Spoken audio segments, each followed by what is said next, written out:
rest ye merry gentlemen, let nothing you dismay.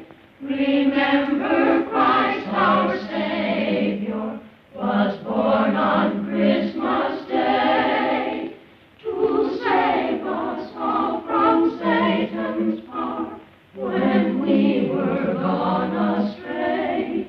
Oh, tidings of comfort and joy, comfort and joy. Oh, tidings of comfort and joy. From God our Heavenly Father, a blessed angel came, and unto certain shepherds brought tidings of the same, that in Bethlehem was born the Son of God by name. Oh, tidings of comfort and joy, comfort and joy. Oh, tidings of comfort and joy. Fear not, then said the angel, let nothing you affright. This day is born a Savior of a pure virgin bride, to free all those who trust in Him.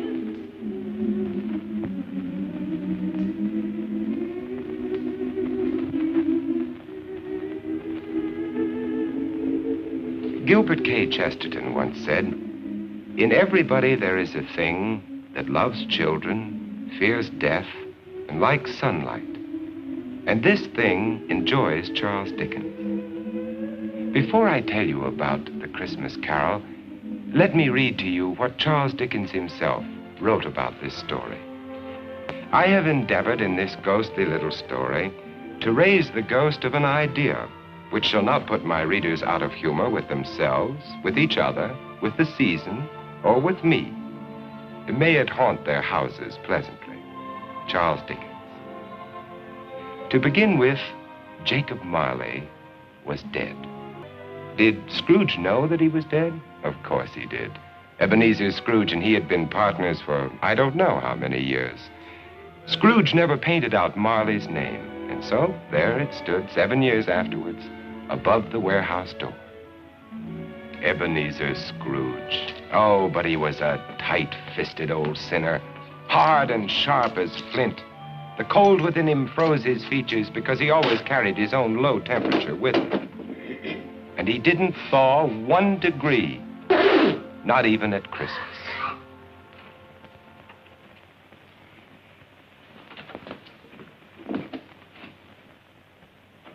Merry Christmas. Merry Christmas, Uncle. God save you. Christmas? Humbug. Christmas? A humbug? Uncle, you don't mean that, I'm sure. What reason have you to be merry? You're poor enough. What right have you to be dismal? You're rich enough. Humbug. What's Christmas to you but a time for finding yourself a year older but not an hour richer? Every idiot that goes about with Merry Christmas on his lips should be boiled in his own pudding. Now, Uncle, I know you... Now, you keep Christmas in your own way, Fred, and I keep it in mine. Be off now. This is a place of business. Don't be angry. Come dine with us tomorrow. No. Caroline will be happy to see you. Why did you ever get married? Because I fell in love. Love? That's the only thing in the world more ridiculous than a Merry Christmas. Good afternoon, nephew. Uncle, I'm sorry with all my heart to find you like this. Merry Christmas, Bob. Merry Christmas, sir. Let me hear another sound from you, and you'll keep your Christmas by losing your situation.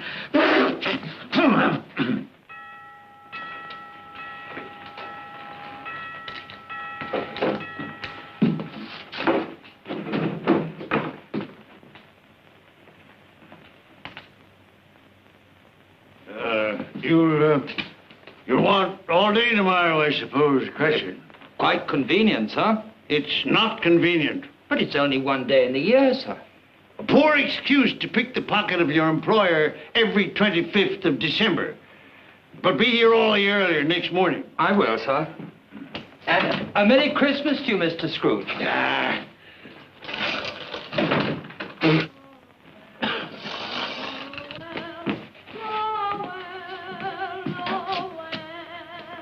Christmas. Nonsense. Humbug.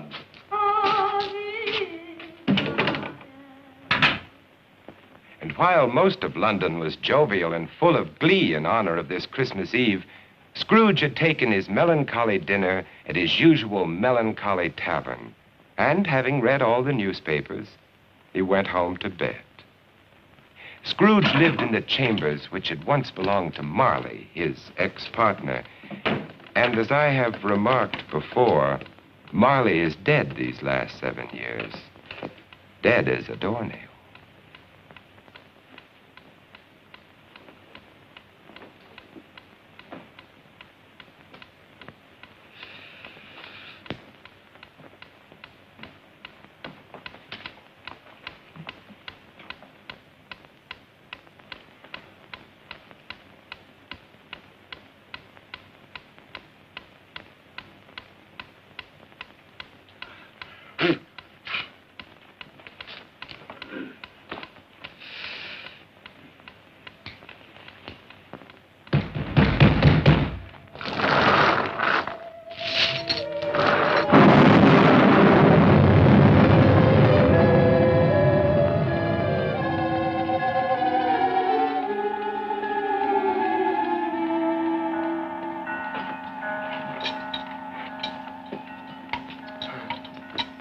Ebenezer Scrooge? How now? What do you want of me? Much.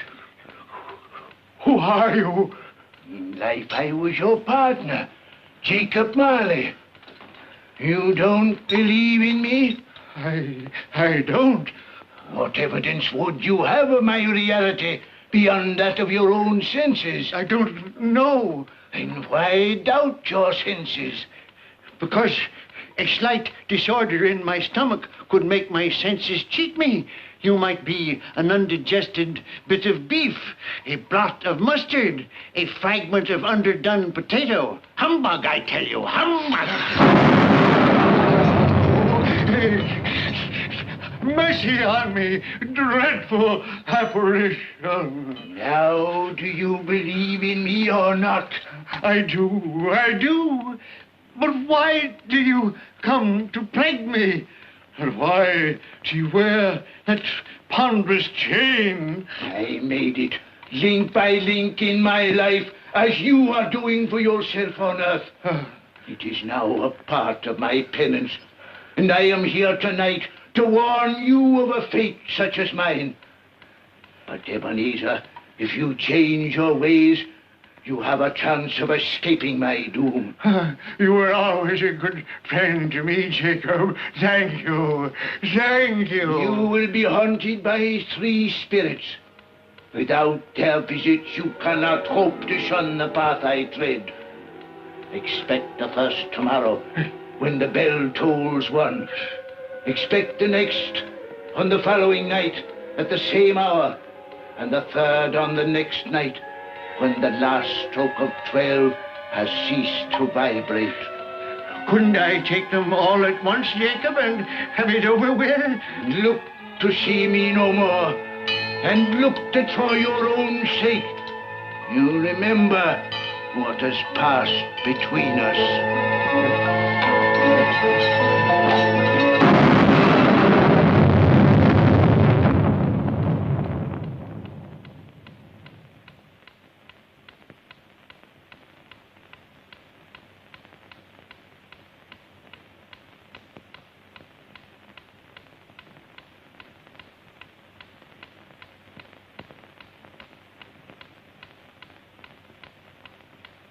Scrooge tried desperately to say humbug to the strange happening, but the word stuck in his throat, unuttered.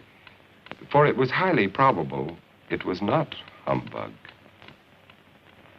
Being very much in need of repose from the experience he had undergone, or shall I say, fatigues of the day, he went straight to bed without undressing and fell asleep in an instant. A few hours later,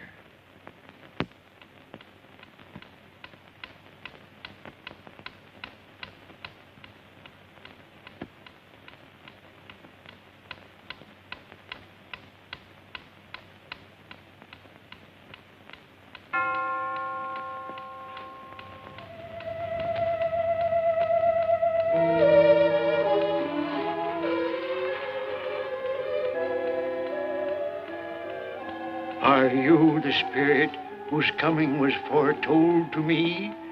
I am. Who and what are you? I am the ghost of Christmas past. Long past? No, your past. What business brings you here? Your welfare. I have things to show you, which are the shadow of the things that have been. Rise.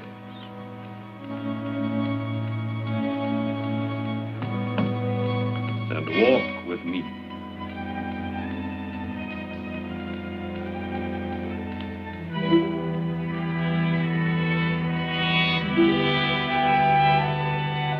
the ghost of Christmas past led Scrooge down the road which he had forgotten for so many years. He showed him a Christmas day in the past, which was a happy one for most children, but not for one lonely schoolboy. Ebenezer Scrooge. Do you know that boy?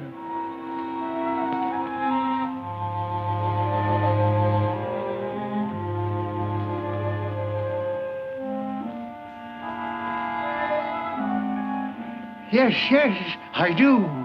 It is I, as a boy. Oh, I remember that Christmas well. I felt so lonely. My playmates, they didn't like me. It was because you had shunned them.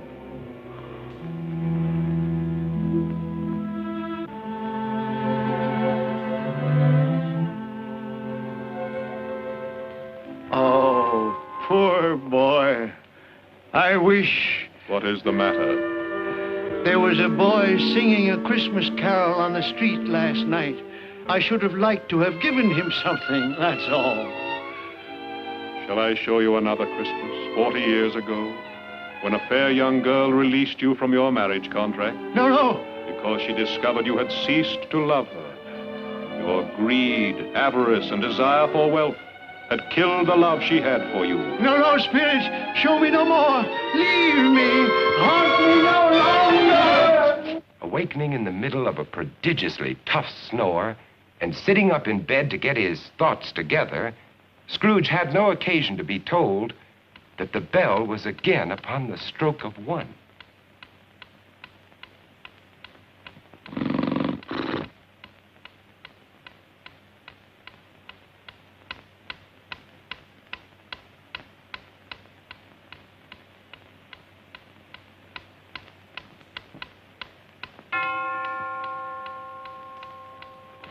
Scrooge!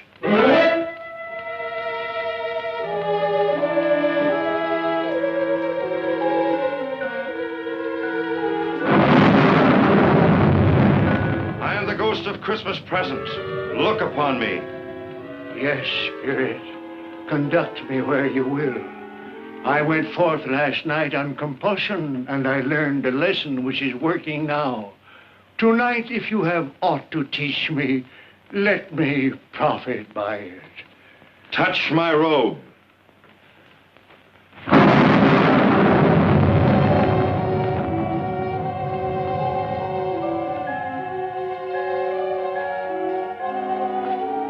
Look.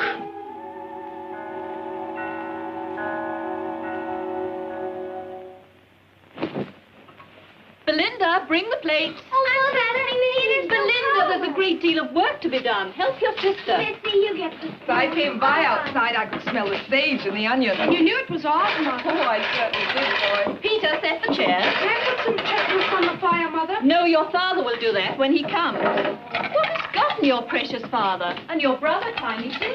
And Marshall wasn't as late last year by half an hour. Oh. This is the house of your clerk, Bob Cratchit. But he has hardly a penny to his name. I, the ghost of Christmas present, have blessed his house. Here comes Bob now with another member of his family, Tiny Tim. And a Merry Christmas, everybody.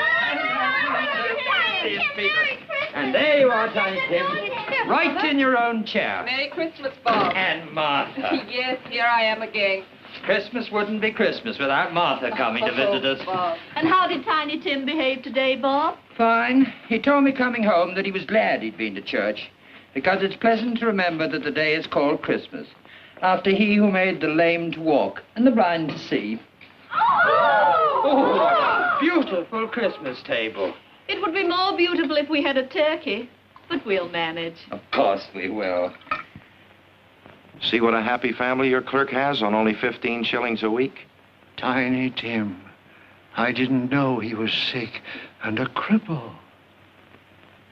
Mr. Scrooge. I give you Mr. Scrooge, the founder of the feast. The founder of the feast, indeed. I wish I had him here. I'd give him a piece of my mind to feast upon. Dear, it's Christmas Day. It should be Christmas Day, I'm sure, when one drinks the health of such an odious, stingy, hard, unfeeling man as Mr. Scrooge. My dear, it's Christmas. Very well. I'll drink his health for your sake, and because it's Christmas. Long life to him.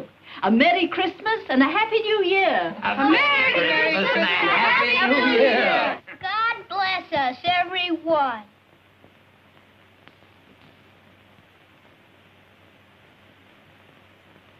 Tell me, Tiny Tim, will he live?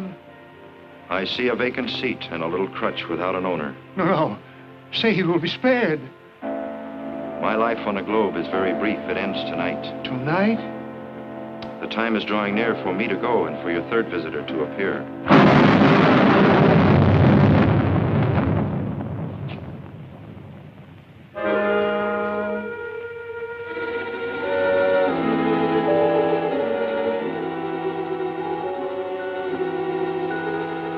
I am in the presence of the ghost of Christmas yet to come.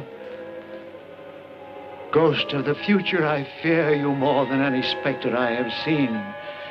But lead on, I want to know.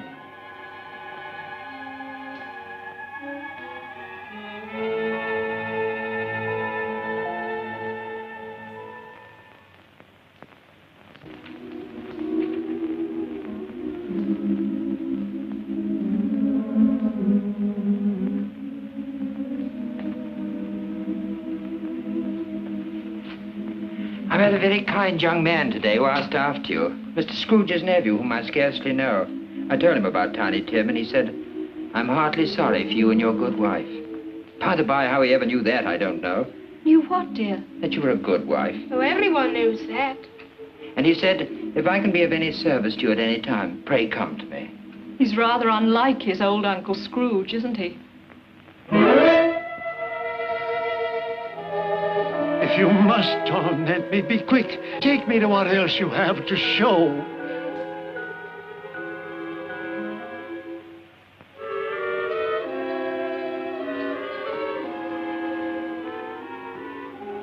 I don't know much about it either. I only know he's dead. When did he die? Last night, I believe. What had he done with his money? I haven't heard. But he'll have no use for it where he's going. It's likely to be a cheap funeral, for upon my life I don't know anyone to go to it.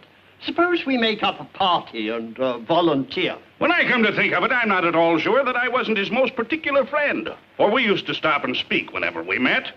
I don't mind going to his funeral if lunch is provided. Tell me what man they are speaking of. Who is it that lies dead?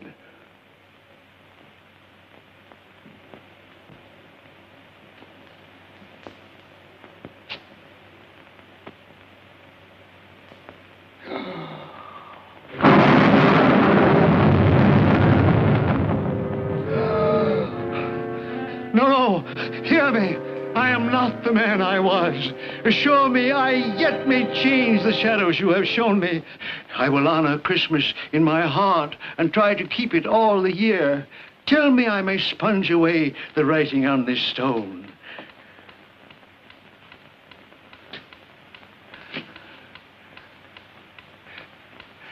Marley! Marley, Jacob Marley! Heaven and Christmas time be praised for this. I will live in the past, the present, and the future. The spirit of all three shall thrive within me.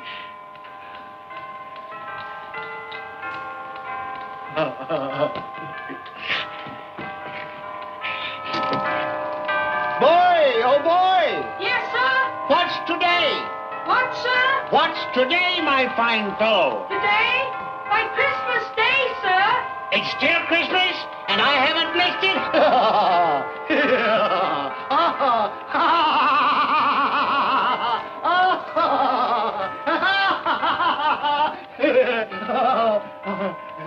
For a man who had been out of practice for years, Scrooge gave a most illustrious laugh, the father of a long line of brilliant laughs.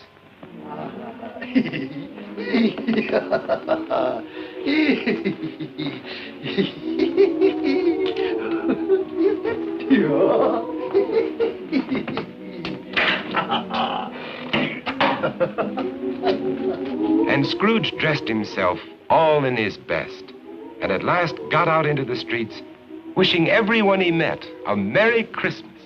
Mr. Fred, come in, come in. Have you room at your table for some friends? Oh, you're very welcome, Mr. Fred, sir. And you too, ma'am. I only hope that our lowly feast is to your liking. Now, don't fret about provisions. We've brought plenty for all.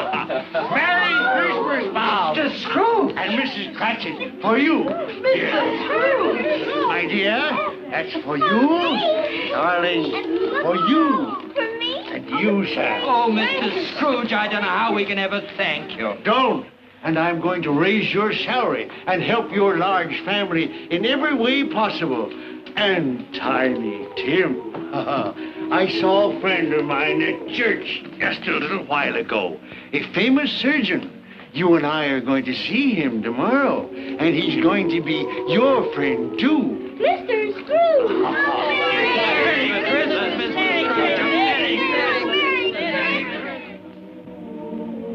Scrooge won his word. He did it all and infinitely more. And to Tiny Tim, who did not die, he was a second father. Scrooge had no further dealings with ghosts, but it was always said that he knew how to keep Christmas well, if any man alive possessed the knowledge. May it truly be said of us, and all of us.